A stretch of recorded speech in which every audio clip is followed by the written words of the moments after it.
नागपूरसह संपूर्ण विदर्भातील तापमानामध्ये कमालीची वाढ झाली आहे। या उष्णतेपासून दिलासा मिळावा यासाठी आता नागपूर स्थानकावर मिस्ट कूलिंग नावाची प्रणाली कार्यान्वित करण्यात आलेली आहे। मिस्ट कूलिंग सिस्टमच्या फवाऱ्यानं फलाटावर धुकं निर्माण होऊन वातावरणामध्ये गारवा निर्माण होतोय आणि याचाच आढावा घेतला आमच्या प्रतिनिधींनी। पाहूया।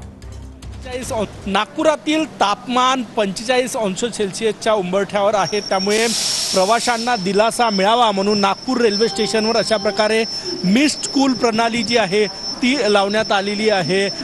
छोटे फवारे या ठिकाणी लावण्यात आलेले आहे आणि जेव्हा एखादी गाडी प्लॅटफॉर्मवर दाखल होते तेव्हा हे फवारे जे आहे ते या ठिकाणी सुरू केले जातात। या मिस्ट कूल प्रणालीमुळे जवळपास 4 ते 5 डिग्री सेल्सिअस तापमान जे आहे प्लॅटफॉर्मवरचं ते कमी होण्यास मदत होते आणि प्रवाशांना मोठा दिलासा जो आहे तो या ठिकाणी मिळतो। हे या ठिकाणी हे दृश्य या ठिकाणी बघा, नागपूर रेल्वे स्टेशनवर जवळपास 3 प्लॅटफॉर्मवर अशा प्रकारे मिस्ट कूल प्रणाली जी आहे ती या ठिकाणी लावण्यात आलेली आहे आणि याचा फायदा जो आहे तो या ठिकाणी प्रवाशांना होतो आहे। बघा, ही हैदराबाद निजामुद्दीन गाडी या ठिकाणी आली आणि ती गाडी आल्यानंतर या ठिकाणी अशा प्रकारे मिस्ट कूल प्रणाली जी आहे ती लावण्यात आलेली आहे।